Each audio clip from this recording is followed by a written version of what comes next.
A warm welcome to another episode of Lost for Words.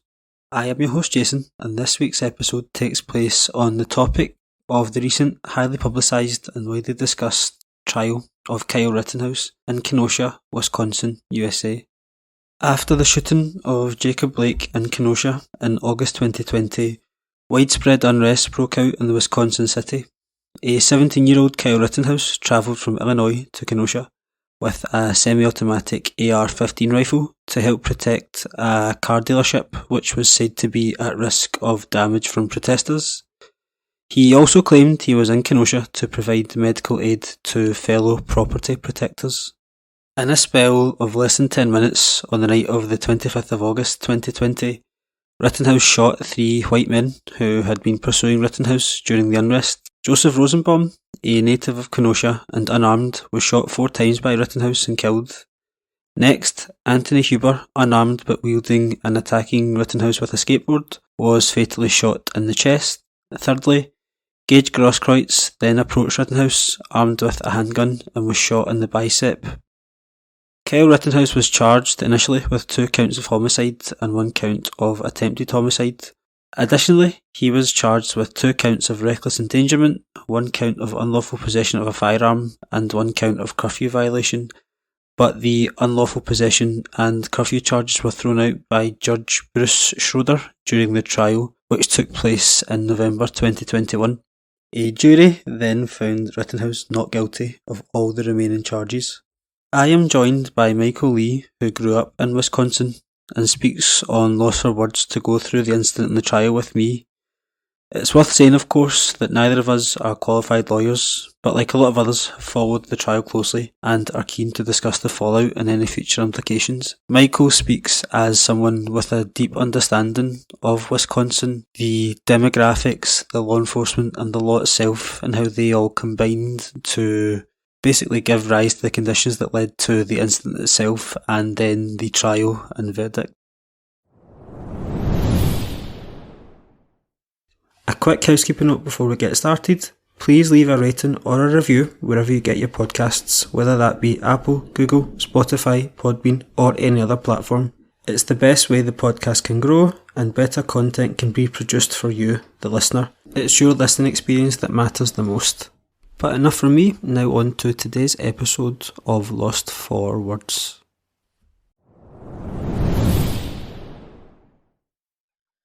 My name is Michael Lee. I grew up in Wisconsin. I grew up in Milwaukee, Wisconsin, about 40 minutes away from Kenosha, where the trial was held. I lived there for 25 years, and I left about 7 years ago. And how would you describe Wisconsin to an outsider? Wisconsin's a very communal kind of town, state, so to speak. It is a lot of farmland in the center of the country. It's a very conservative area. Milwaukee at one point was actually considered one of the most racially segregated cities in the country. Milwaukee itself, not so much anymore, but still the outlying areas are still relatively segregated.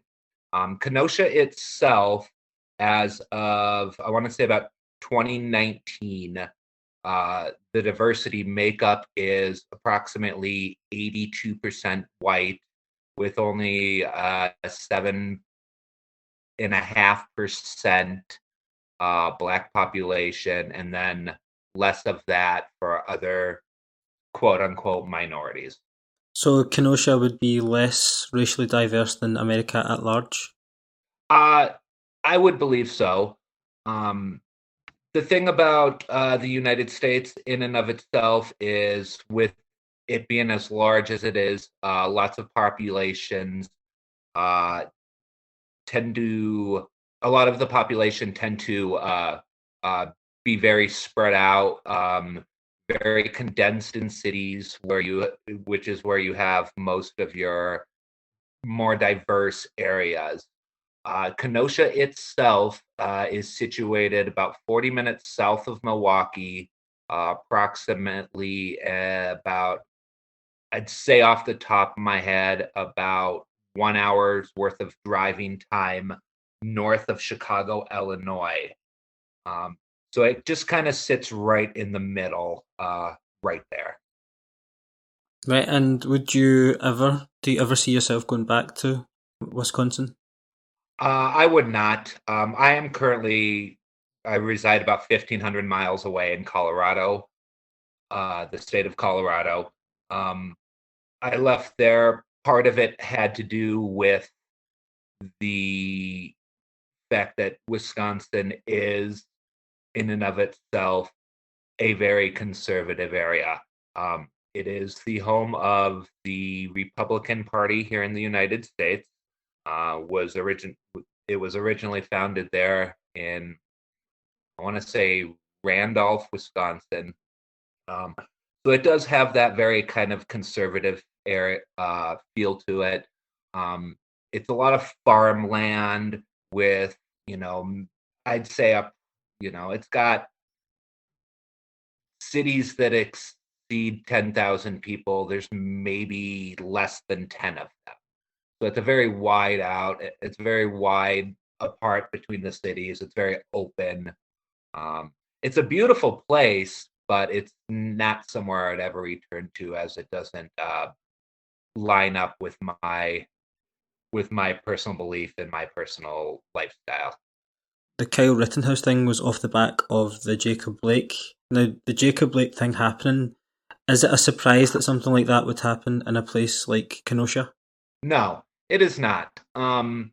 Police presence in areas like in the Milwaukee metropolitan area, which includes Kenosha and the county in between Kenosha and Milwaukee County, which is called Racine. The police presence there is, like in a lot of the countries, it is very much racially segregated. Um, Milwaukee itself does have a high rate of racial instances with the police, and the fact that this happened in Kenosha does not surprise me in the least. It's it came on like you said, came on the back of the Jacob Blake shooting, and it's not the first time this has happened. It just happened to have happened to happen at a time when tensions were high in this country, and the media was very much focused on these kinds of things. We had, you know, the murder of Ahmaud Arbery, the murder of George Floyd. The country was very much in an upheaval with protests in every major city. The largest uprising of people we've ever seen in the United States, at least in the last 100 years. So the fact that there was a lot of attention on this is not shocking. Less shocking is the fact that something like this happened. So we'll just talk about the dynamic of property protectors. What do you make of the people that gather around and protect these businesses? Sure. Let me preface this right off the bat for those who are listening. I'm not a lawyer and I have no legal training. All of it's speculation on my part. So to get to your question, uh, so we know the charges stemmed from the unrest that happened in the country. As we already previously discussed, the shooting of Jacob Blake, we had the George Floyd, Ahmaud Arbery, the murder of Breonna Taylor. They really kind of shook everything up for everybody. Um, the whole idea of this vigilante violence is nothing new. It's not anything that really should surprise anybody who lives in the United States. Our culture is a culture of gun culture. Uh, Cowboy movies, Western movies have always been super popular here. Uh, so this idea of somebody who's going to pick up a gun to go protect property in a state that they don't live in is not very surprising. Um, the way that gun culture in the United States has become ingrained, especially on the conservative right-wing side of America, is this is very much the model for it. These are the things that these people think about. These are the things that they fantasize about when they are buying their guns, when they're talking about their right to own guns. Um, a person like Kyle Rittenhouse and his buddies, uh, very much they fantasize about these kinds of things. In the media. I myself specifically pay a lot of attention in that. I have a background in history and sociology, and I focus, a lot of my studies on this on this right wing idea of this vigilantism. Uh, like I said, it's ingrained into our culture. Popular movies like the Dirty Harry franchise and Rambo and things like that. These idea of a good guy with a gun stopping a bad guy with a gun. It's just part of what we're inundated with as long as I can remember. Uh, you know, we've fought over gun laws, we've fought over gun restrictions and regulations for years and years and years. Um, specifically, we can go back to 1994 when our president, uh, Bill Clinton, repealed a act that allowed people to carry these heavy weapons, such as the AR-15 that Kyle Rittenhouse himself was wielding. So, what business or what is your take on Kyle Rittenhouse, who's from a different state, being in Kenosha at that time in the first place? Well, my take is he shouldn't have been there to begin with. First of all, it is illegal in our country on a federal level to transport weapons across a state line without a permit in most places. Without a permit, it is allowed in some places. Um, but him being a minor at the time of that uh, really kind of brings into the light the issues that we have in this country with our gun regulations, with being a big country, that is so separated in areas, each state almost acting like its own independent little province in and of its own is one of the issues that I think needs to be shown a light on this.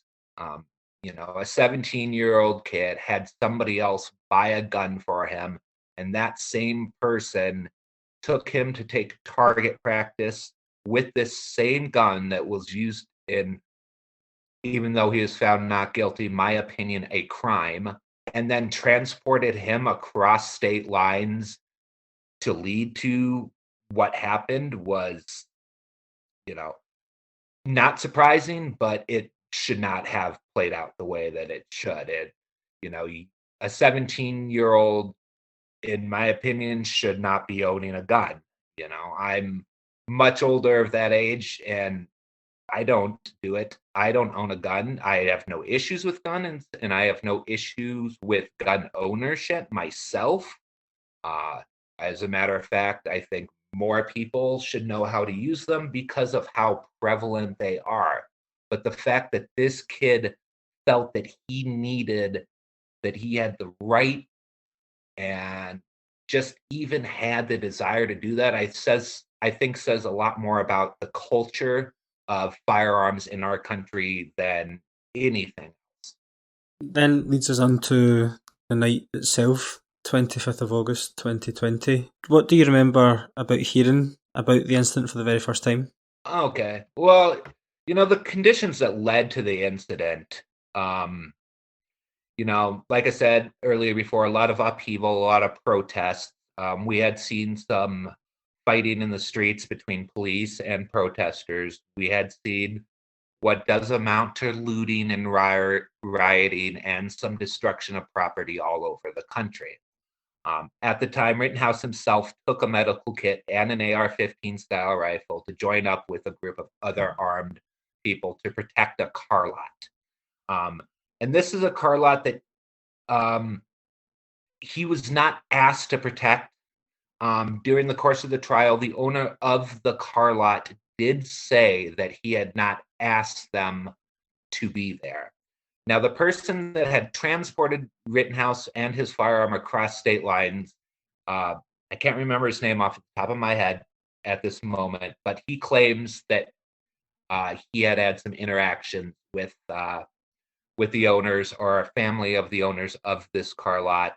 That is not for me to speculate on, but we saw what happened. This was the third night of protesters. Police and protesters had clashed in Civic Center Park in Kenosha in front of the heavily barricaded Kenosha courthouse, with demonstrators throwing water bottles and fireworks at police, police responding with tear gas and driving crowds out of the park on the side streets. If you go online and you can just go to YouTube and you can look at the use of tear gas and police and state force on protests all throughout that summer. I can say I'd been to protest myself. There were no incursions with the police that I had been a part of, but I had seen it with my own eyes. I've walked through my own city here in Colorado and seen the canisters and seen the burn marks from the tear gas. So it was a really big thing. But back to the Rittenhouse thing. So by late evening, most of those demonstrators had left the area. There were dozens of other protesters and members of the crowd that remained on what I guess was Sheridan Road where the incident happened. As we know now, some people were armed. Rittenhouse was not the only one who was armed. One of the victims in this instance, and I'm going to use the word victims because like I said before, I do fall on the side of, though he was found not guilty, what he did was wrong. And anytime people are killed, in my opinion, they are a victim. However, back to the point of what was going on in the night. So apparently some people remained on Sheridan Road, arguing, threatening, shoving each other. There were occasionally fires being set in garbage cans, things like that. Rittenhouse himself, 17 years old at the time, seemed to be kind of paroling the streets with his AR-15 semi-automatic.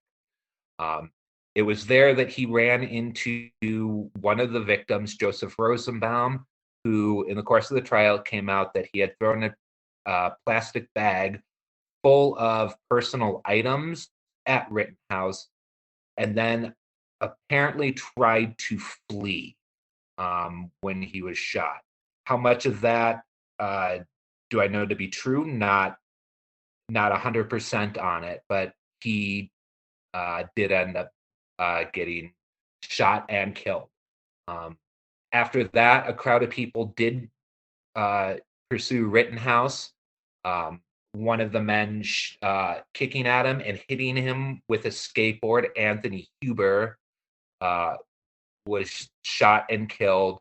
And then there was Gaige Grosskreutz, who was armed at a pistol that Rittenhouse claims was aimed at him.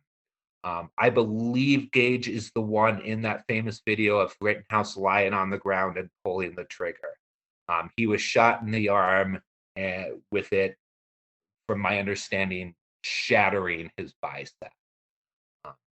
So those are kind of the basics of the circumstances that kind of led to this trial.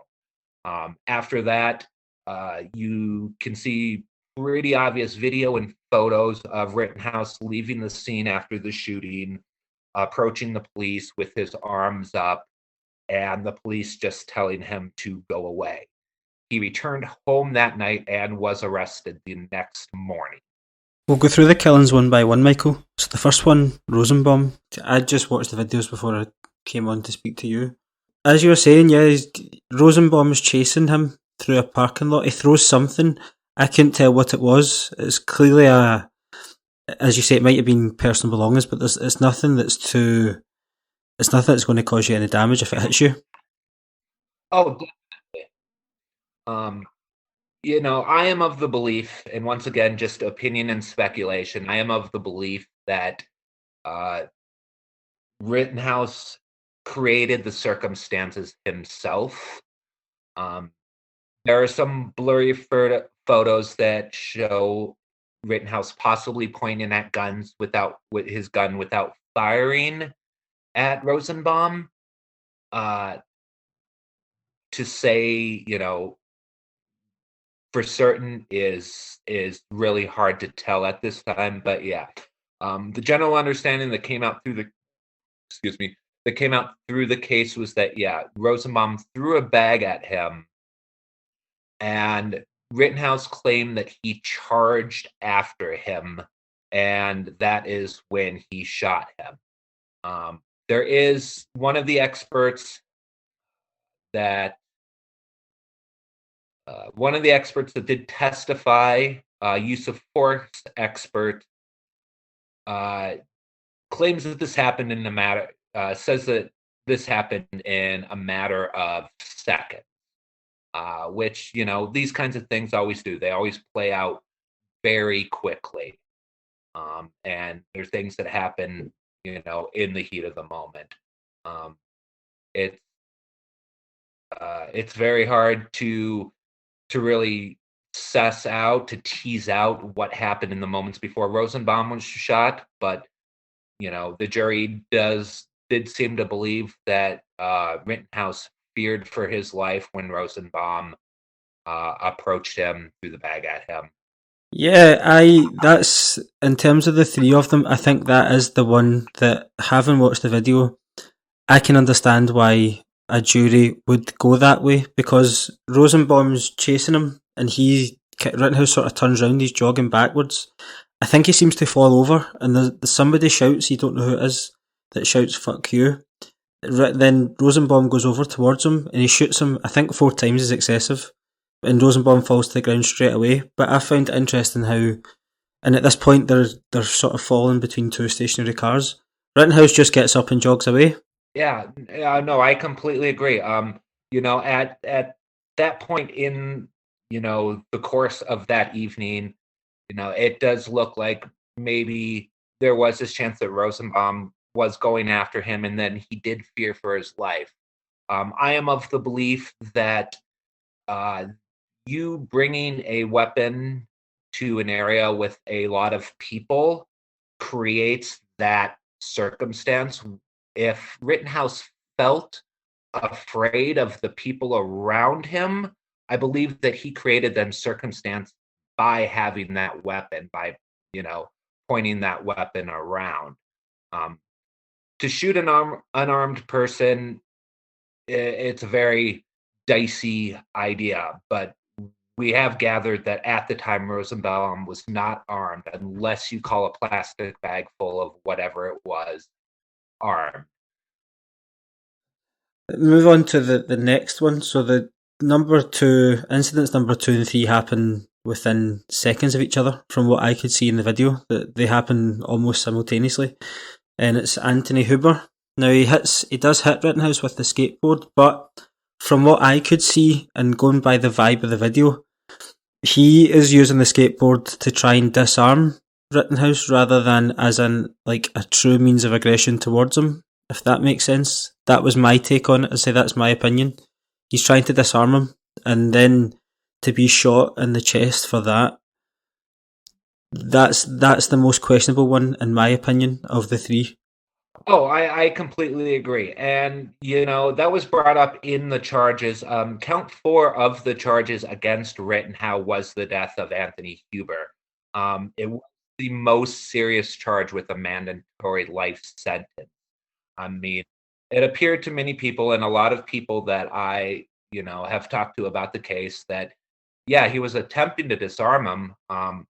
The human reaction after shots are fired just to begin with, that flight or fight response is very strong. We all know that. We've all been afraid of something to the point where we've ran away before it. It happens, whether it's something small or whether it's something like the sounds of a gunshot. I believe that Huber acted on that response, on that fight or flight response, he responded to arm. And I am of the opinion that he was attempting to disarm Rittenhouse and attempting to keep other people from being shot and more people from. His death was to save other people from being in danger, and that's the biggest miscarriage of justice, in my opinion. That his death, he wasn't there trying to antagonise Rittenhouse in the way that I would be content that a jury or that Rittenhouse's defence could argue Rosenbaum was chasing him with an intention. That was not the case with Huber. Well, yeah, you could very much argue that. I believe very much Huber had an intention, and his intention was to do something good. It was to take the guns out of the hands of this kid who was menacingly waving it around after he had already shot and killed somebody. Whether Huber knew at the time somebody had died or somebody was even injured, I just believe that Huber's intent was that he heard gunshots, and his intent was to make sure that there were no more shots fired from Rittenhouse. And in the same exchange, you've got the Gaige Grosskreutz as well. That he's alongside Huber, from what I could see anyway. And then he does have a firearm, but it wasn't clear to see that it was pointing it at Rittenhouse. But Rittenhouse has managed to shoot him, and as you say, the entire muscle tissue from his bicep is just gone completely. I don't know if you've seen any of the pictures. I've tried to stay away from some of the more gruesome stuff. We see enough of it in our media on a day-to-day thing that I try to stay away from, some of the more explicit pictures. But, look at the pictures and watch the video to at least try and get an idea of what happened. Yeah, that kind of seemed to happen, almost in the same instant. That was another one of the counts that was brought against him. That was count 5, the attempted to cause the death of Gaige. With the intent to kill. Rittenhouse testified that Gaige lunged at him with and pointed a pistol at his head. That I didn't see so much in the video. It's become clear throughout the course of the case that it seemed that Gaige was armed. I'm not as familiar probably as I should be with Gaige's testimony himself. But I did catch that Gaige testified that he pulled out his firearm because he believed Rittenhouse was an active shooter. We do now know at this point that Rosenbaum was shot and Huber was also shot. So Gaige's reaction at that point that Rittenhouse was an active shooter was obviously correct. Prosecutors tried to bring that one down. They asked for lesser charges of attempted second-degree intentional homicide, first-degree reckless endangerment, and second-degree reckless endangerment. I'm not 100% sure where that played out in the case of the court, even though at this point, since he was found not guilty, it doesn't matter too much. The court also the state also brought against him the charge of a misdemeanor weapons charge, but that was dismissed by the judge when the proceedings had opened on that on Monday during the course of the trial. He said, "I thought I was going to die. I thought that the defendant was an active shooter." He'd also had been saying that he was there as a medical volunteer. So being in that circumstance was never his intention, whereas you maybe couldn't say the same about Rittenhouse if he's bringing an AR-15 rifle. He must have been anticipating something going that way, which I think, as you say, is incredibly shady. Yeah, I mean, most definitely. So, yeah, Gaige said he was there as a medic, but at the same time, so did Rittenhouse. It's when it comes to protests like this and direct action that is taken into the streets, that is always a very common thing that people say. What their intention is not necessarily for me to say, but it's a pretty common thing. Um, Social media posts and things of that nature show that uh, people who were against the protest at every inch and every step of the way were expecting violence to happen. Some of them were there with the intention to incite violence. And I believe Rittenhouse was one of those people. There's a pretty popular social media post that went around during right before the trial started when Rittenhouse was out on bail of him out drinking beforehand with the Proud Boys. For those who don't know who the Proud Boys are, they are a group of conservative, right-wing, basically street brawlers. They call themselves Western chauvinists, but what that means doesn't really matter. Their actions throughout the course of 2020 and before then have shown that they actively go to protests. They actively go to places where there are lots of gatherings with the intent of inciting violence. They've done it numerous times. There's numerous of their members and leadership that are currently in jail for that exact thing.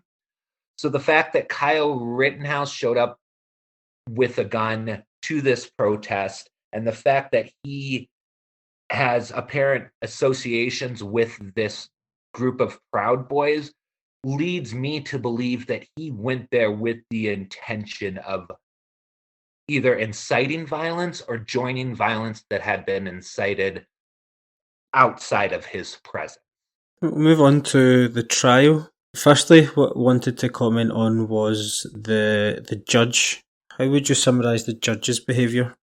The judge's behavior is been very scrutinized. This is something that I've actually looked into a lot before. If you'd like, I can get into a little bit of the background of Judge Schroeder beforehand. Yes, of course, go for it. Judge Schroeder, 75-year-old judge. He's the longest serving circuit judge in Wisconsin. He was first appointed in 1983 by Wisconsin's Democratic governor and has continuously won elections since then, often running unopposed. He was tapped to fill a vacancy at the death of another judge, John E. Malloy, who had died while in office. So he was appointed by the current governor in 83, Tony Earl, to take his place. 1984, Judge Schroeder was subsequently elected to a full 6-year term without opposition. He'd been, since 1984, he'd been reelected 7 times without facing an opponent. And most recently in 2020, he was reelected again without facing an opponent. He went to Marquette Law School in Milwaukee, Wisconsin, and was actually a member of the Whitefish Bay Police Force at one point in the 70s. Whitefish Bay is a small suburb, very affluent suburb outside of Milwaukee, Wisconsin, an area that I worked in for a number of years. Very, very well acquainted with that area. It is very affluent, lots of large houses. It's quite the area. Marquette Law School itself is a Catholic law school that is part of Marquette University, which is a Catholic university. Very much considered one of the better law schools in the Midwest of the United States. So there's that.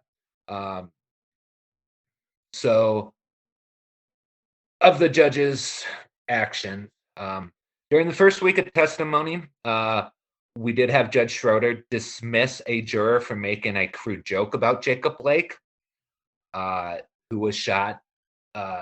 So, that's something you would expect from any typical judge.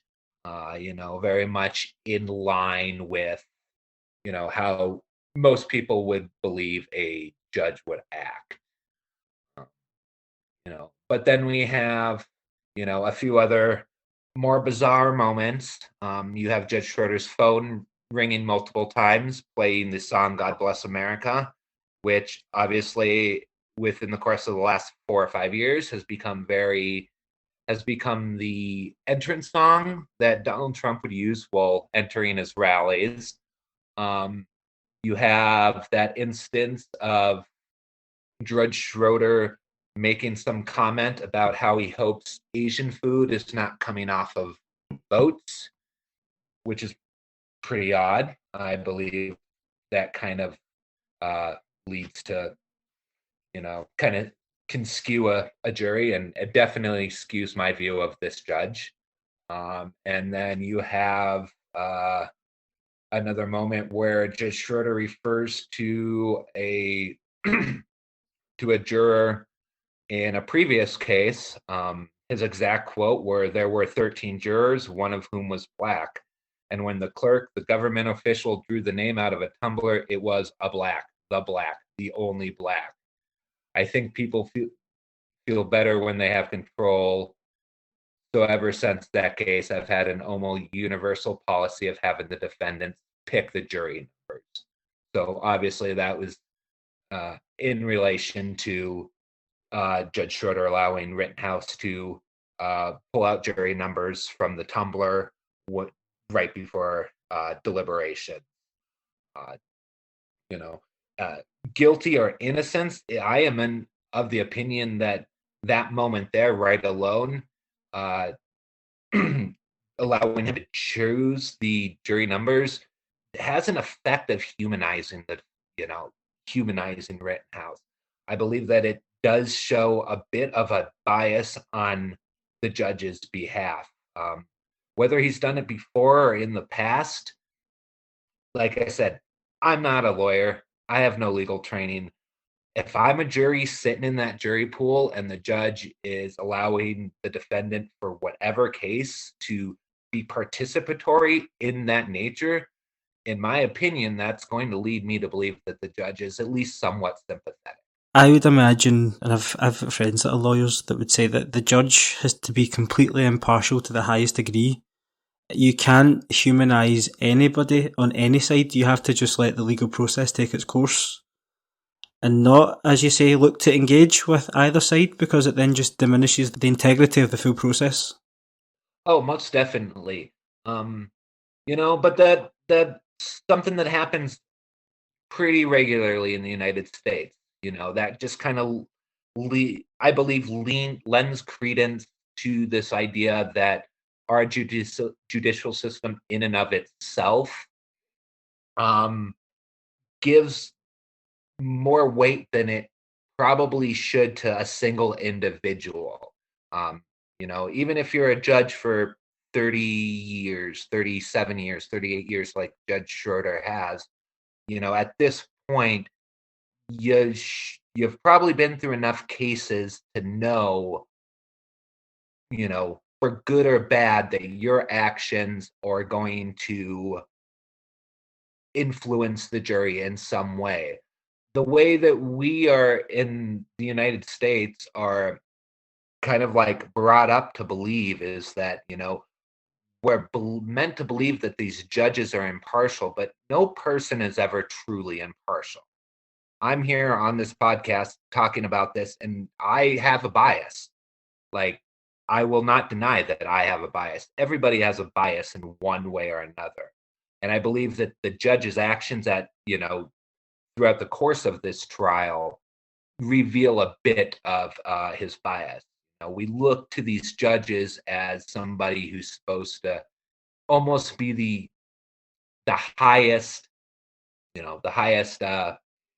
what's that word? The final say in the matter.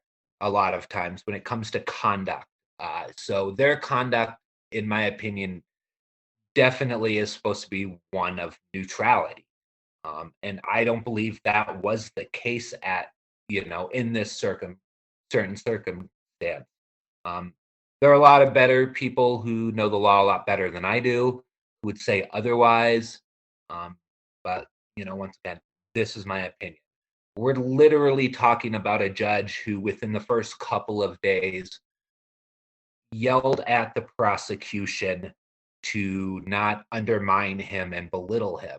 When you have a case of this matter, one that that's going to draw this kind of media attention and national-wide attention, I believe you are immediately skewing this place. I have this personal belief that this judge was looking for his 15 minutes of fame. This trial came at a time right now when there's a lot of media attention on three major court cases.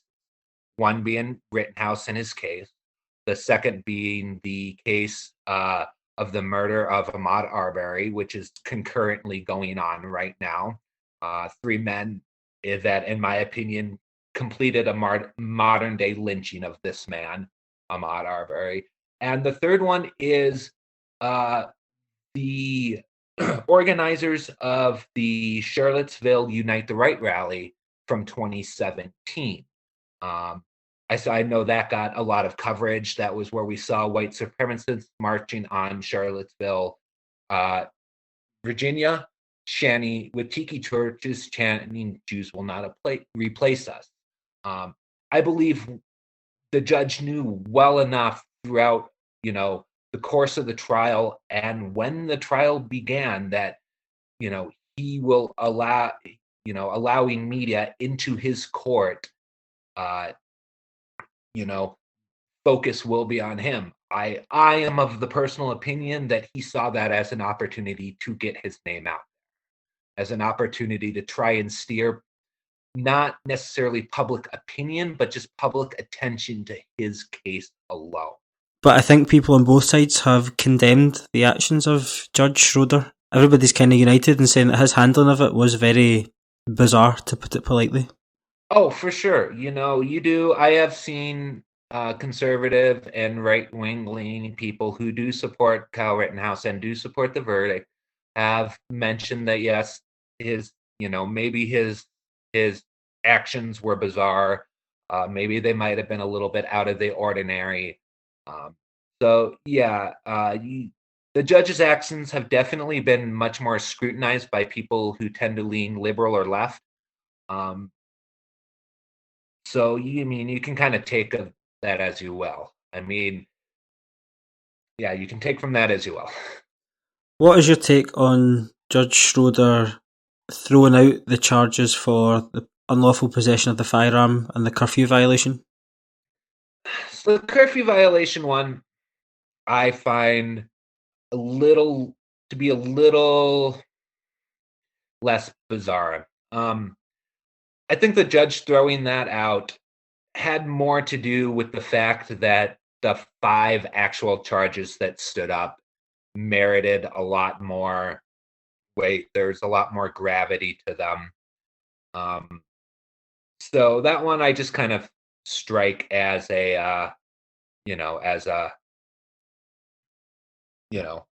kind of a neutral thing. There's a prominent civil rights attorney, James White, who has actually come out and said prosecutors overcharged this case. The charge that Rittenhouse deliberately went to the protest with premeditated intention to kill was a tough hill to climb. Some of the lesser offenses on the list, such as reckless homicide, as opposed to intentional murder, may have been more plausible. So you have that from an actual attorney.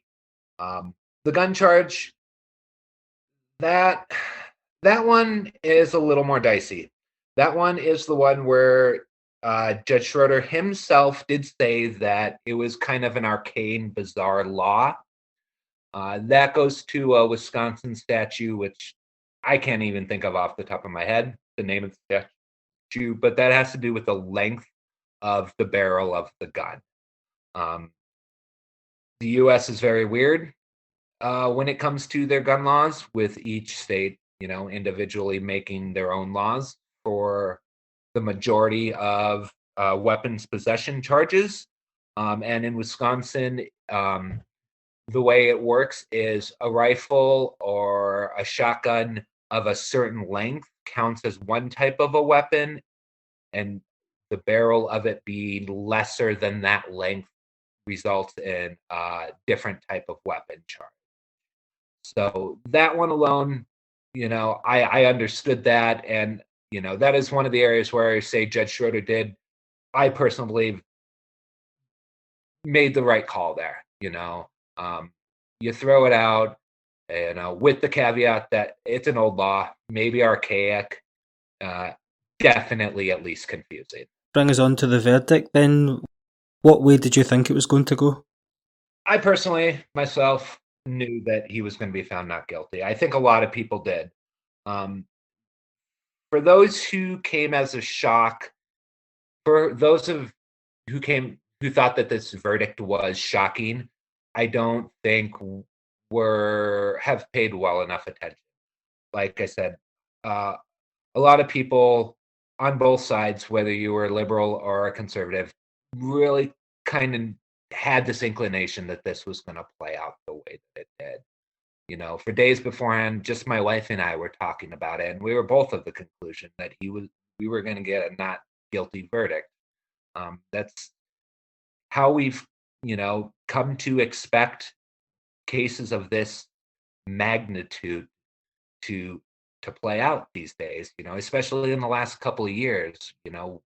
We've starting to see more and more of it get more media attention and become more scrutinized. And I think that, prepared a lot of people, especially myself and, those who are more liberal leaning or left leaning, to just expect from the beginning that he was going to walk away.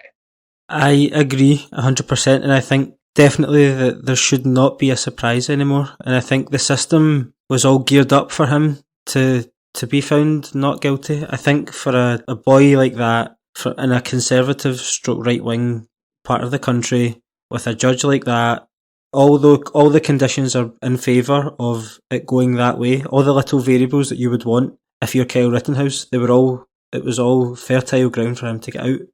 In terms of opinion, I have an issue with the Anthony Huber one. That's the one I have the most beef with, because that was a de-escalation and he's shot back at him and killed him. The Rosenbaum, I understand, and I think having not studied, but I read through the laws and stuff, and I think, as I say about the system, if there's a will, if you have a good defence lawyer, I can see how they could get him out of that.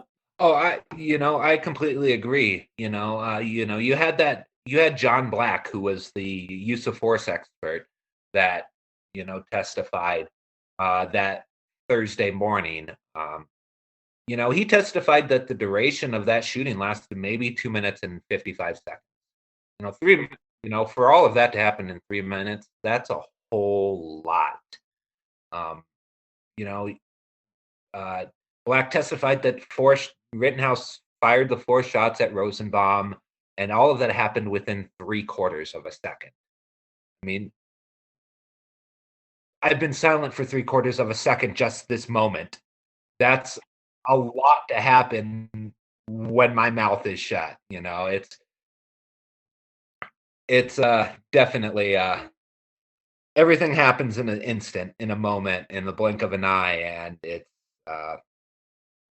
it's sad. It's sad that 2 people died. It's sad that uh, somebody got severely injured.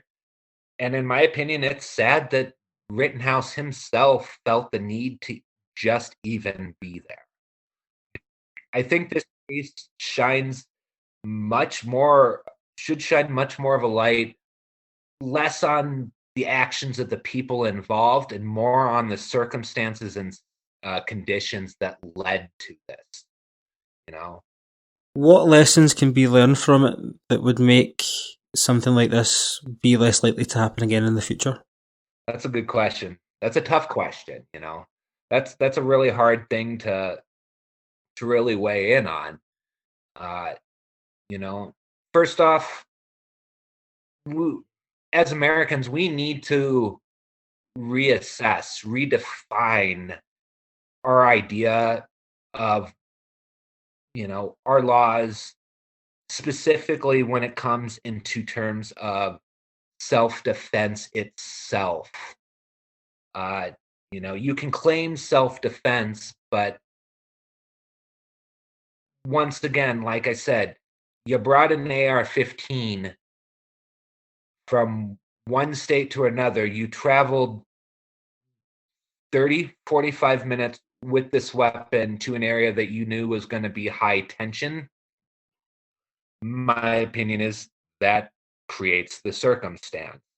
At the same time, there are more guns in the United States than there are people.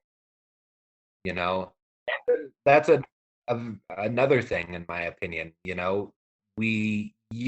I can walk into a store and have a gun in 3 days with a small background check that is very, very much flawed. And you have a legal system that allows, somebody like Rittenhouse, I don't want to say privileged, but, you know, yeah, somebody who gets to live with white privilege. For those who are listening and can't see me, I am a middle-aged white male. I can talk about white privilege in the United States. I know what it's like. I've lived my whole life with it. So you have, you have that.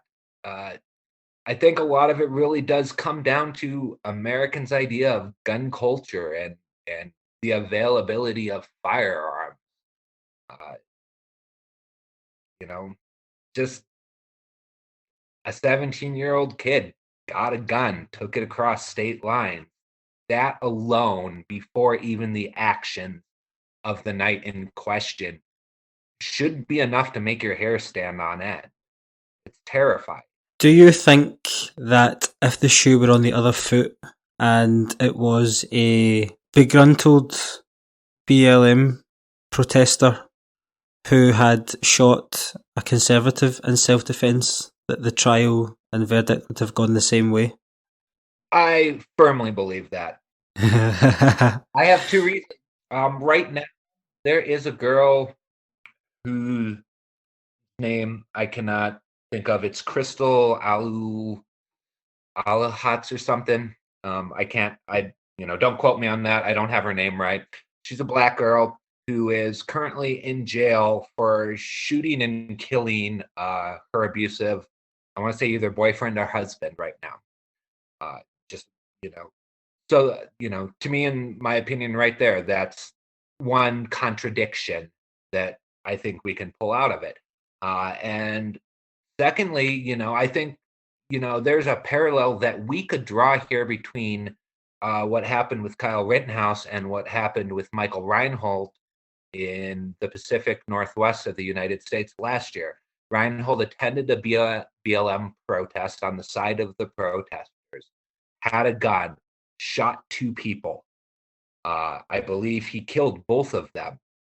And federal marshals 1 week later tracked him down and killed him. And the president at the time went on national television to literally boast about it.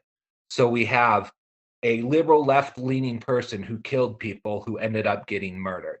You have a black girl who killed her abuser and is now in jail.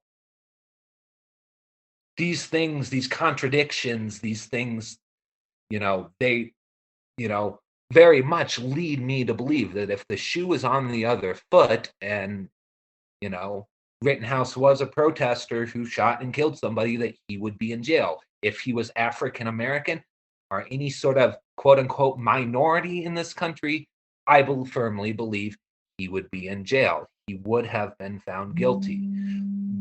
White supremacy runs deep in our country.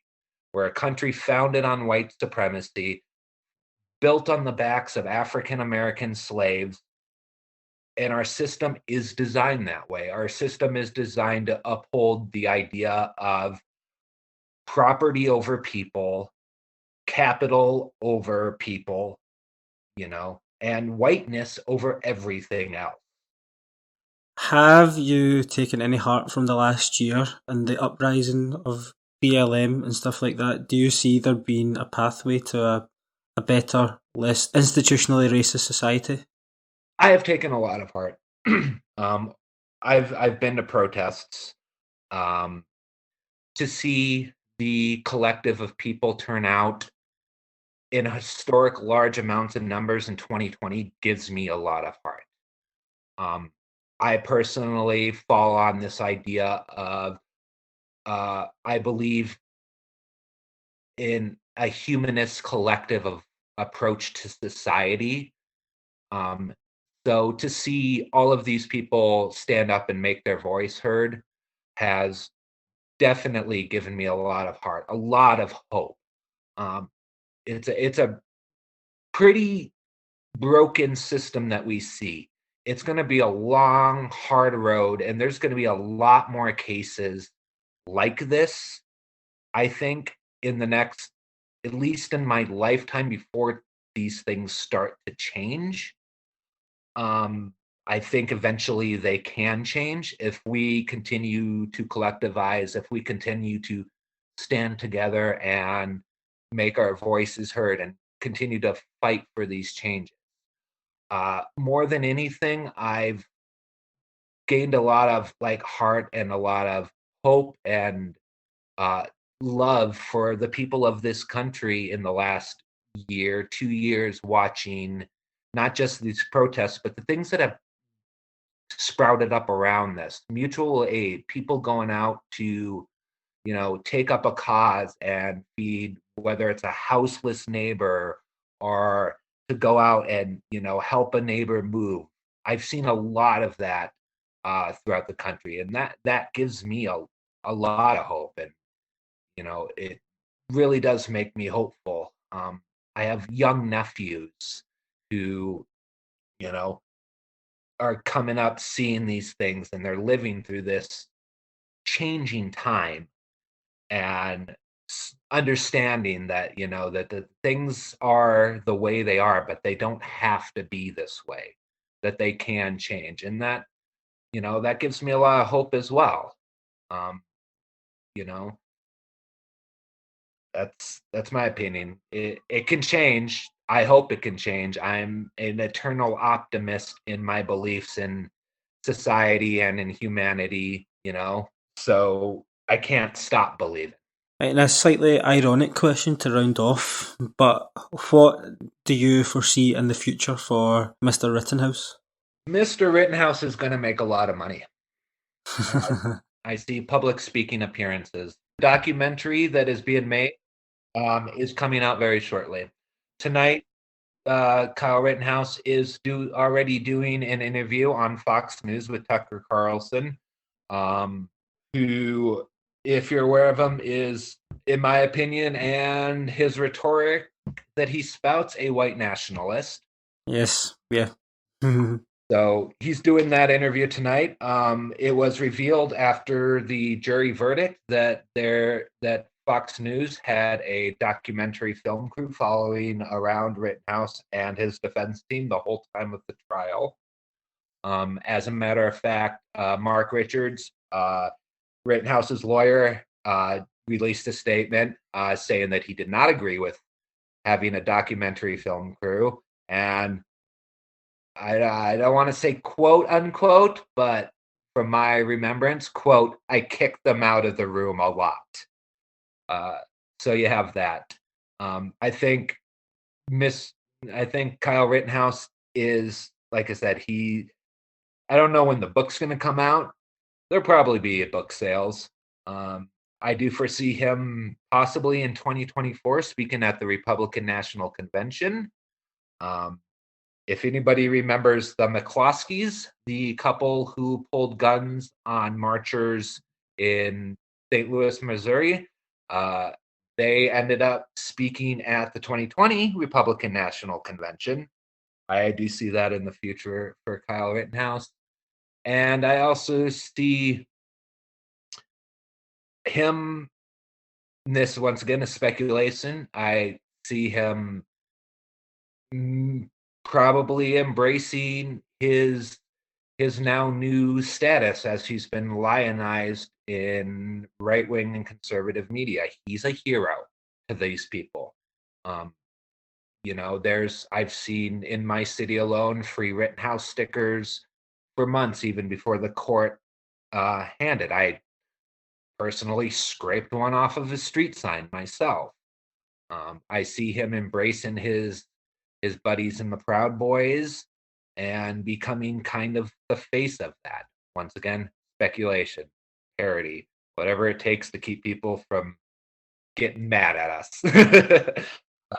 I believe that's going to be the case. Like in America, that's all it really takes. As sad as it can be, sometimes all it takes is a Twitter thread to launch you to the heights of national fame, and he is right now riding the wave. He is on the crest of it. I think he will profit off of it. I think even if he doesn't attempt to, if he doesn't consciously profit off it, he is still gonna do it. Passively, he will profit off of it. Plain and simple, in my opinion.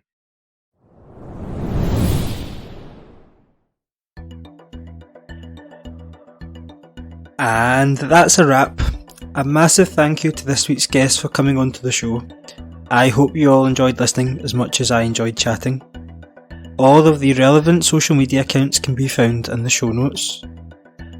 The usual bits and pieces from me to see you out. The best way to keep up to date with the latest goings on relating to Lost for Words is to follow using the handle @LostForWordsPod on both Twitter and Instagram. Send a message on either Twitter or Instagram if you have anything you'd like to ask a guest, or for a guest suggestion, or even just to leave any feedback. The best way to support the show is to hit the subscribe button wherever you get your podcasts, and if you use an Apple device, a 5-star review in the podcast app would be amazing. If you like what you hear, tell someone. Word of mouth also helps us to grow. Finally, to round off, all of your support and continued listening is genuinely appreciated. It means a lot to me to have you on this journey too. I am your host Jason, and I hope to have you back next week for another episode of the Lost for Words podcast.